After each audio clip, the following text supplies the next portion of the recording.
मैंने बताया था संख्या क्या होता है। संख्या यानी किसी वस्तु, स्थान, व्यक्ति या भाव के नाम को संख्या कहते हैं। और संख्या शब्द के बदले क्या प्रयोग करते हैं हम लोग? सर्वनाम। और बच्चों, संख्या और सर्वनाम की जो विशेषता बताता है, ठीक है, यानी जो उसके गुण को बताता है, उसे हम विशेषण कहते हैं। ठीक है, इसका परिभाषा क्या लिखेंगे? विशेषण किसे कहते हैं? तो संख्या या सर्वनाम की विशेषता बताने वाले शब्द विशेषण कहलाते हैं। ठीक है, यानी किसी चीज के हम गुण को दिखा रहे हैं या बता रहे हैं, उसकी विशेषता को, तो वो विशेषण होता है। जैसे उदाहरण में मैंने लिखा है बड़ा पहाड़, तो पहाड़ कैसा है? पहाड़ बहुत बड़ा है। ठीक है, तो बड़ा क्या हो गया? ये पहाड़ का विशेषण हो गया। ठीक है, नेक्स्ट उदाहरण है ये हरे पत्ते। पत्ते कैसा है? पत्ते हरे हैं, तो हरे क्या हो गया? पत्ते का विशेषण हो गया। और जिस चीज की हम विशेषता बता रहे हैं उसे हम विशेष्य कहते हैं। ठीक है, जिस चीज के बारे में बता रहे हैं वो विशेष्य हो गया, और जो गुण बता रहे हैं, जो विशेषता बता रहे हैं, वो विशेषण हो गया। आया आपको समझ में? विशेषण के कितने भेद होते हैं? तो विशेषण के 4 भेद होते हैं। ठीक है, कौन कौन? पहला भेद है, देखिए यहाँ, गुणवाचक विशेषण, संख्यावाचक विशेषण, परिमाणवाचक विशेषण, सार्वनामिक विशेषण। ये चारों भेद आपको याद करना है। ये आपको विशेषण के 4 भेद बताएं। ठीक है, एक एक करके हम सारे भेद के बारे में जानेंगे। हमारा पहला भेद क्या है? गुणवाचक विशेषण। गुणवाचक विशेषण क्या होता है? आप लोग समझिए कि विशेषण क्या है? जो विशेषता बताता है, संख्या या सर्वनाम का। लेकिन उसका एक भेद है गुणवाचक विशेषण, जो विशेषण शब्द, रंग, रूप, आकार, अच्छाई, बुराई, स्वाद आदि संबंधी विशेषता बताते हैं, वे गुणवाचक विशेषण कहलाते हैं। ठीक है, यानी अगर हम किसी भी चीज के रंग रूप के बारे में बता रहे हैं, उसके गुण के बारे में बता रहे हैं कि वो कैसा दिखता है, या वो मोटा है, पतला है, बड़ा है, छोटा है, तो वो सारा क्या है? उसका गुण है। तो गुण क्या हो गया? गुणवाचक विशेषण, यानी उसकी विशेषता गुण के रूप में हम दिखा रहे हैं। जैसे उदाहरण में देखिए बच्चों, क्या है? भालू बहुत मोटा है, तो भालू कैसा है? मोटा है, तो मोटा क्या हो गया? मोटा हो गया भालू का गुणवाचक विशेषण। ठीक है, वो गुण बता रहे हैं भालू का कि भालू मोटा है, और भालू क्या है? यहाँ पे विशेष्य है। ठीक है, मैंने बताया था विशेष्य, याद है?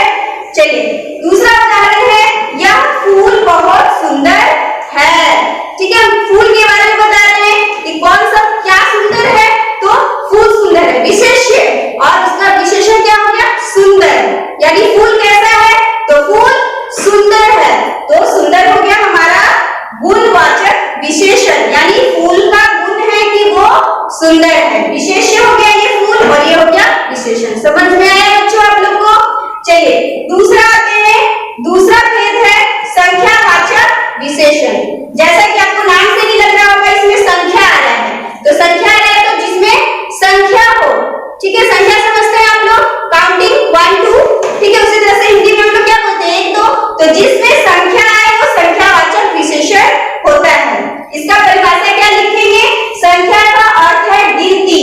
संख्या संबंधी विशेषता बताने वाले शब्द संख्यावाचक विशेषण कहलाते हैं, जिसमें संख्या आ रहा है, यानी जो विशेष्य का संख्या बता रहा है। उदाहरण है एक तितली कुछ पुस्तकें, यानी जो विशेष्य है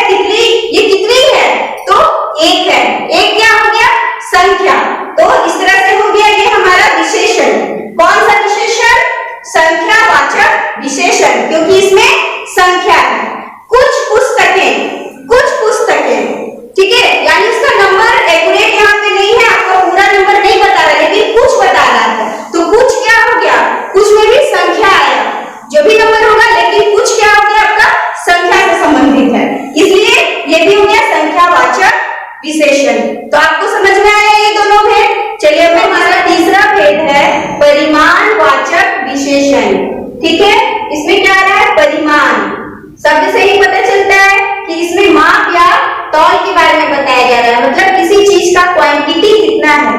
ठीक है, तो इसकी परिभाषा क्या लिखेंगे? परिणाम का अर्थ है माप या तौल। माप तौल संबंधी विशेषता बताने वाले शब्द परिमाणवाचक विशेषण कहलाते हैं। यानी जो विशेष का क्वांटिटी बताते हैं, उसका माप बताते हैं, उसका तौल बताते हैं, वो परिमाणवाचक विशेषण कहलाते हैं। जैसे उदाहरण में देखिए, 1 लीटर दूध। ठीक है, दूध कितना है? 1 लीटर। तो ये 1 लीटर जो है ये आपका दूध का क्या है? माप है, उसका तौल है। तो इसलिए ये हो जाएगा आपका परिमाणवाचक विशेषण। उसी तरह से 2 किलो घी, तो घी कितना है? 2 किलो। ठीक है, इसमें ये आ रहा है आपका किलो, यहाँ आ रहा है लीटर, ये दोनों क्या है? माप है, तौल है, इसलिए ये किसमें आ जाएगा आपका? परिमाणवाचक विशेषण। समझ गए? इस तरह से जिस वाक्य में भी आपको लग रहा है कि माप या तौल के बारे में बताया जा रहा है, वो परिमाणवाचक विशेषण होता है। ठीक है, अब नेक्स्ट आइए, दूसरा हमारा नेक्स्ट है चौथा, जो कि अंतिम है, सार्वनामिक विशेषण। ठीक है, इसमें सर्वनाम से संबंधित है, जैसा कि आपको शब्द में ही लग रहा है, सार्वनामिक विशेषण। ये क्या है? जब सर्वनाम शब्द संख्या के साथ आते हैं तो ये विशेषण होते हैं, जिसे सार्वनामिक विशेषण कहते हैं। यानी यहाँ पे संख्या मैंने आपको समझाया, सर्वनाम भी समझाया, और अब विशेषता, यानी संख्या शब्द के साथ सर्वनाम भी आ रहा है और उसकी विशेषता भी बता रहा है। जैसे उदाहरण में देखिए, यह हिरण सुंदर है। इसमें संख्या क्या है? हिरण। ठीक है, सुंदर क्या है? विशेषता इसका बता रहा है, तो विशेषण। लेकिन सार्वनामिक विशेषण जो सर्वनाम भी है, तो यहाँ देखिए यह क्या आ रहा है ना, मैंने बताया था यह क्या है? सर्वनाम है। हिरण के लिए आ रहा है यह, तो ये सर्वनाम है। यानी इसमें क्या आ रहा है? सर्वनाम संख्या दोनों का विशेषता बताया जा रहा है, तो इसलिए यह हो गया सार्वनामिक विशेषण। दूसरा उदाहरण है, कोई पंछी उड़ रहा है। ठीक है, इसमें भी आपका पंछी क्या है? संख्या है, उड़ रहा है, और उड़ना है। ठीक है, तो क्रिया में आ गया। लेकिन कोई क्या हो गया? आपका सार्वनामिक विशेषण हो गया, क्योंकि कोई क्या है? सर्वनाम से संबंधित है, पंछी के लिए आ रहा है, तो इसलिए इसमें सर्वनाम का प्रयोग हो रहा है, संख्या का भी हो रहा है, और क्या कर रहा है? तो उड़ रहा है, पंछी उड़ रहा है, तो इसलिए ये इसकी पंछी की विशेषता बता रहा है कि वो उड़ रहा है, कोई पंछी उड़ रहा है, तो ये हो गया सार्वनामिक विशेषण।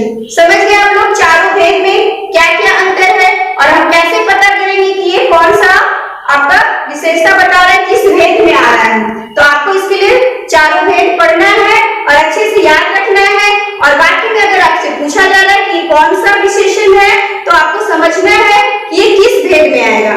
समझ में आया? विशेषण है, आपको विशेषण का प्रयोग बता रही हूँ कि विशेषण का प्रयोग अलग अलग वाक्य में हम कैसे करते हैं। जैसे मान लीजिए वचन के अनुसार, वचन मैंने पढ़ा है एक वचन और बहुवचन, आप लोग जानते हैं, तो वचन के अनुसार हम लोग विशेषण का प्रयोग कैसे करेंगे ये देखेंगे। संख्या या सर्वनाम यदि एक वचन में है तो विशेषण शब्द भी एक वचन रूप में ही आएगा।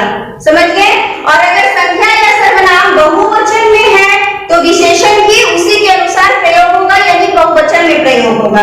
जैसे उदाहरण में देखिए, यह आम कच्चा है। ठीक है, तो ये कौन सा वचन है? एक वचन है। ठीक है, और इसका बहुवचन अगर होगा, ये आम कच्चे हैं, तो इसमें विशेषता क्या है आपका? कच्चा एक वचन में, और बहुवचन में क्या हो गया? ये कच्चे। तो एक वचन कच्चा और बहुवचन कच्चे। तो इस तरह से हम वाक्य में इसका वचन के अनुसार प्रयोग करते हैं विशेषण का। ठीक है, दूसरा ये लिंग के अनुसार, स्त्रीलिंग पुल्लिंग। ठीक है, इसमें हम लोग लिंग के अनुसार विशेषण का प्रयोग करेंगे। कुछ विशेषण लिंग से प्रभावित होते हैं, यानी हम जिस लिंग के बारे में बात कर रहे हैं उसके अनुसार आपका विशेषण भी चेंज हो जाता है, बदल जाता है। जैसे घोड़ा काला है, तो ये क्या हो गया? कौन सा लिंग है? ये पुल्लिंग है। लेकिन जब हम स्त्रीलिंग में बनाएंगे तो इसकी विशेषता देखिए बदल जाएगी। घोड़ी काली है, यहाँ पे काला था जो कि पुल्लिंग था, और अगर यही चीज विशेषता हम अगर किसी स्त्री के बारे में, स्त्रीलिंग के बारे में बता रहे हैं, तो यहाँ पे विशेषण शब्द जो है वो बदल जाता है, यानी वो भी क्या हो जाता है? स्त्रीलिंग बन जाता है। जैसे काली। खाली लिंग बदल गया। इसी तरह से कुछ विशेषण शब्द स्त्रीलिंग तथा पुल्लिंग दोनों में समान रहते हैं, कुछ शब्द नहीं बदलते।